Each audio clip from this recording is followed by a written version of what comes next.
ഞങ്ങളുടെ ടീം UDFന് ഉജ്ജ്വലമായ വിജയം സമ്മാനിച്ച കേരളത്തിലെ ജനങ്ങളോട് ഞങ്ങൾ ഹൃദയം നിറഞ്ഞ നന്ദി പ്രകാശിപ്പിക്കുന്നു. ഈ വിജയം സാധ്യമാക്കി തീർത്ത UDF നേതാക്കൾക്കും 10,000-കണക്കിന് വരുന്ന UDF പ്രവർത്തകർക്കും ഞങ്ങൾ ഈ വിജയം സമർപ്പിക്കുന്നു. കേരളത്തിലുടനീളം ശക്തമായ പ്രചരണം നടത്തിയ പ്രിയങ്കരനായ ശ്രീ രാഹുൽ ഗാന്ധിക്കും കോൺഗ്രസ് പ്രസിഡന്റ് ശ്രീ മല്ലികാർജുൻ ഖാർഗെയ്ക്കും ശ്രീമതി പ്രിയങ്ക ഗാന്ധിക്കും മറ്റ് AICC നേതാക്കൾക്കും ഞാൻ പ്രത്യേകമായ നന്ദി പറയുന്നു. പ്രതിപക്ഷ നേതൃസ്ഥാനം ഏറ്റെടുത്തപ്പോൾ ശ്രീമതി സോണിയാഗാന്ധിക്കും ശ്രീ രാഹുൽ ഗാന്ധിക്കും ഒരു വാക്ക് നൽകിയിരുന്നു. കേരളത്തിലെ UDFനെ തിളക്കമാർന്ന വിജയത്തോടുകൂടി തിരിച്ചു കൊണ്ടുവരുമെന്ന്. ആ വാക്ക് പാലിക്കാൻ കഴിഞ്ഞതിന്റെ നിറഞ്ഞ ചാരിതാർത്ഥ്യത്തോടു കൂടിയാണ് ഞാൻ നിങ്ങളെ കാണുന്നത്. കേരളത്തിലെ ജനങ്ങൾ ഒരുപാട് പ്രതീക്ഷയോടുകൂടിയാണ് ഇത്രയും വലിയ ഉജ്ജ്വലമായ വിജയം ടീം UDFന് സമ്മാനിച്ചത്. അക്ഷരാർത്ഥത്തിൽ ടീം UDF ഒരു കുടുംബമായി, ടീം UDF ഫാമിലിയായി ഒരുമിച്ച് നിന്ന് പ്രവർത്തിച്ചു, നേതാക്കളും പ്രവർത്തകരും എല്ലാവരും. ഇന്ത്യയിലെ മുന്നണി രാഷ്ട്രീയത്തിനുള്ള ഒരു മാതൃകയാണ് കേരളത്തിലെ ടീം UDF എന്ന് ഞാൻ അഭിമാനത്തോടെ പറയാൻ ആഗ്രഹിക്കുന്നു. ഇത് കേരളത്തിന്റെ ഒരു പ്രഖ്യാപനം കൂടിയാണ് നമ്മുടെ രാജ്യത്തോട്. നമ്മുടെ കേരളം മതേതര കേരളമാണ് എന്ന് രാജ്യത്തോട് മലയാളികൾ നടത്തിയ പ്രഖ്യാപനം കൂടിയാണ് ഈ തെരഞ്ഞെടുപ്പ്. ഒരു വർഗീയവാദത്തിന്റെയും മുന്നിൽ കീഴടങ്ങാതെ എല്ലാ വർഗീയവാദത്തിനുമെതിരായ ശക്തമായ സെക്യുലർ നിലപാടെടുത്തതിന്റെ അംഗീകാരം കൂടിയാണ് തന്നിരിക്കുന്നത്. എനിക്കറിയാം ഈ തെരഞ്ഞെടുപ്പിൽ സ്ത്രീകളും ചെറുപ്പക്കാരും UDFനെ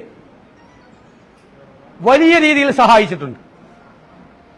അവരുടെ പ്രതീക്ഷയാണ്, ചെറുപ്പക്കാരുടെ പ്രതീക്ഷയാണ് ഇനി UDF.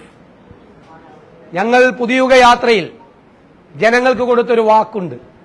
ഒരു പുതുയുഗം കേരളത്തിൽ ഉണ്ടാകും. കേരളത്തിൽ ഇനി മാറ്റങ്ങൾ ഉണ്ടാകും. ജനങ്ങളുടെ പ്രതീക്ഷയ്ക്കത്തുള്ള ഒരു ഭരണമുണ്ടാകും കേരളത്തിൽ. നമ്മുടെ സംസ്ഥാനത്തിന്റെ, ഈ രാജ്യത്തെ ഒന്നാം സ്ഥാനത്ത് നമ്മുടെ സംസ്ഥാനത്തെ എത്തിക്കാൻ വേണ്ടിയിട്ടുള്ള പദ്ധതികളും പരിപാടികളുമായി UDF മുന്നോട്ട് പോകും. ഒരുമിച്ച് മുന്നോട്ട് പോകും. ജനങ്ങൾ നൽകിയ ഈ വലിയ അംഗീകാരം അത് മറക്കാൻ ഒരിക്കലും കഴിയില്ല. അത് അവരുടെ പ്രതീക്ഷയും അവരുടെ സ്വപ്നവുമാണ്. അതിനെ ഞങ്ങൾ യാഥാർത്ഥ്യമാക്കും. ഞാൻ കരുതുന്നു കേരളത്തിൽ എല്ലാ മതവിഭാഗങ്ങളും ജാതിമത ചിന്തകളില്ലാതെ UDFനെ സഹായിച്ചു.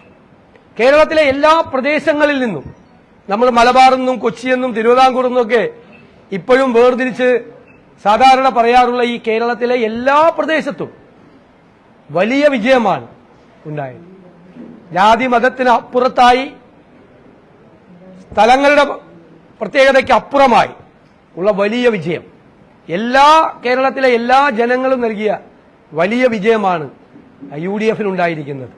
തികഞ്ഞ ഉത്തരവാദിത്ത ബോധത്തോടുകൂടി ആ ജനങ്ങളുടെ പ്രതീക്ഷകൾ നിറവേറ്റാനുള്ള ശ്രമം UDFന്റെ ഭാഗത്തു നിന്നുണ്ടാകും. ഞാൻ കരുതുന്നത്, നേരത്തെ പറഞ്ഞതുപോലെ വർഷങ്ങളായി CPMന് വോട്ട് ചെയ്യുന്നവർ, ഇടതുപക്ഷ സഹയാത്രികരായിട്ടുള്ള ആളുകൾ എല്ലാവരും ഞങ്ങളെ സഹായിച്ചിട്ടുണ്ട്. ഞാൻ അവരോടെല്ലാം നന്ദി പറയുന്നു. കാരണം ഈ തെരഞ്ഞെടുപ്പിൽ LDF പരാജയപ്പെടണമെന്നും UDF വിജയിക്കണമെന്നും ആഗ്രഹിച്ചവർ UDF കുടുംബത്തിലല്ലാത്ത പുറത്തു നിന്നുള്ള ആളുകൾ ഉണ്ട് എന്നത് യാഥാർത്ഥ്യമാണ്. അതുകൊണ്ടാണ് CPM കോട്ടകൾ വരെ പൊളിച്ചടുക്കാൻ കഴിഞ്ഞ ഈ വിജയം ജനങ്ങൾ സമ്മാനിച്ചത്. CPMന്റെ ഏറ്റവും വലിയ കോട്ടകൾ വരെ ഇളകി വീണ ഒരു തെരഞ്ഞെടുപ്പാണ്. കഴിഞ്ഞ 10 വർഷക്കാലത്തെ ദുർഭരണത്തിന് അന്ത്യം കുറിച്ച് ഒരു പുതുയുഗത്തിന് തുടക്കമിടാൻ വേണ്ടിയിട്ടുള്ള കേരളത്തിന്റെ ഈ തീരുമാനം, ആ തീരുമാനമാണ് സുപ്രധാനമായൊരു രാഷ്ട്രീയ തീരുമാനം. രാജ്യം മുഴുവൻ ഉറ്റുനോക്കിയ ഈ തെരഞ്ഞെടുപ്പിൽ ഇത്ര വലിയ വിജയം ഉണ്ടാകാൻ കഴിഞ്ഞതിലുള്ള അഭിമാനം ഞങ്ങളുടെ UDFനുണ്ട് എന്ന് ഞാൻ പ്രത്യേകം പരാമർശിക്കും.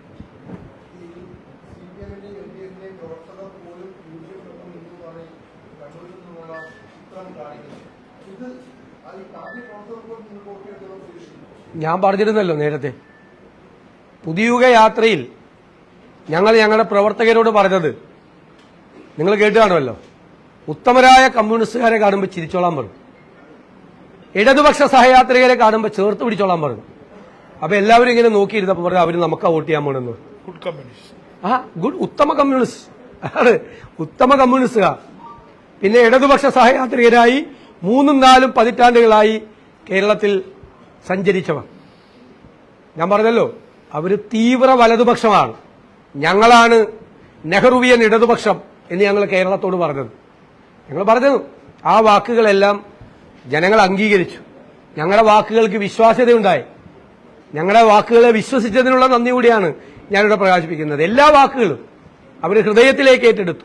വർഗീയതയ്ക്കെതിരായിട്ടുള്ള ഞങ്ങളുടെ അതിശക്തമായ നിലപാട്, പുതിയ കേരളത്തെക്കുറിച്ചുള്ള, പുതുയുഗത്തെക്കുറിച്ചുള്ള ഞങ്ങളുടെ ചിന്തകൾ, ഞങ്ങളുടെ സ്വപ്നങ്ങൾ, ഞങ്ങളുടെ പദ്ധതികൾ, ഞങ്ങളുടെ പരിപാടികൾ കഴിഞ്ഞ 2 വർഷമായി ഇന്ത്യയിൽ ഒരു പ്രതിപക്ഷവും ചെയ്യാത്ത ജോലിയാണ് ഞങ്ങൾ ചെയ്തത്. എന്താ ചെയ്തത്? എവിടെയെല്ലാം ഗവൺമെന്റ് പരാജയപ്പെട്ടോ അവിടെയെല്ലാം ഒരു ഓൾട്ടർനേറ്റീവ് ഉണ്ടാകണം, ബദൽ ഉണ്ടാകണമെന്ന് കരുതി ആരോഗ്യ മേഖലയിൽ, സാമ്പത്തിക മേഖലയിൽ, വിദ്യാഭ്യാസ മേഖലയിൽ, ഇൻഫ്രാസ്ട്രക്ചർ രംഗത്തെല്ലാം ഞങ്ങൾ പഠനം നടത്തി, ഗൃഹപാഠം ചെയ്തു. എന്നിട്ട് തയ്യാറാക്കിയ പദ്ധതികളാണ് പുതുയുഗ യാത്രയിൽ. ന്യൂ ഈറയാണ്, പുതിയ യുഗമാണ് ഞങ്ങൾ ജനങ്ങളുടെ മുന്നിൽ അവതരിപ്പിച്ചത്. അത് ജനങ്ങൾ ഹൃദയത്തിലേക്ക് ഏറ്റുവാങ്ങി. എനിക്ക് അഭിമാനമുണ്ട്, കേരളത്തിന്റെ രാഷ്ട്രീയ ചരിത്രത്തിൽ ഒരു ഹർത്താലും ബന്ധും പോലും നടത്താതെയാണ് ഈ പ്രതിപക്ഷം ഈ വിജയം നേടിയെടുത്തത്. ഒരു ഹർത്താലും ബന്ധം നടത്താതെ. ഇത് നമ്മുടെ പുതിയ കേരളമാണ് എന്ന് കേരളത്തിന് പുറത്തേക്കുള്ള ഒരു സന്ദേശം കൊടുക്കാൻ ഞങ്ങൾ പ്രതിപക്ഷത്തിരുന്നു കൊണ്ടും ഞങ്ങൾ ശ്രമിച്ചു. ഞാനൊരു ജോൺ ഇരിക്കുന്നുണ്ട് അടുത്ത്, എന്നാലും ഞാൻ പറയാം, ഒരു കോൺഗ്രസ്സുകാരൻ എന്നുള്ള നിലയിൽ എനിക്ക് അതിനേക്കാളേറെ ഒരു വലിയ സന്തോഷമുണ്ട്.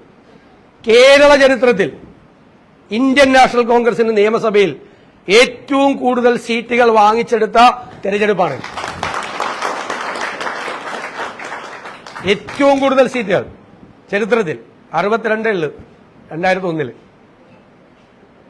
60-ൽ 60 സീറ്റ് അല്ലേ, 77-ൽ 38 സീറ്റുകൾ, 2011 ജയിച്ചപ്പോൾ 38 സീറ്റുകൾ. ഏറ്റവും കൂടുതൽ സീറ്റുകൾ കോൺഗ്രസ് കേരള ചരിത്രത്തിൽ, രാഷ്ട്രീയ ചരിത്രത്തിൽ ഇന്ത്യൻ നാഷണൽ കോൺഗ്രസിന് ഏറ്റവും കൂടുതൽ സീറ്റുകൾ നേടിയത്.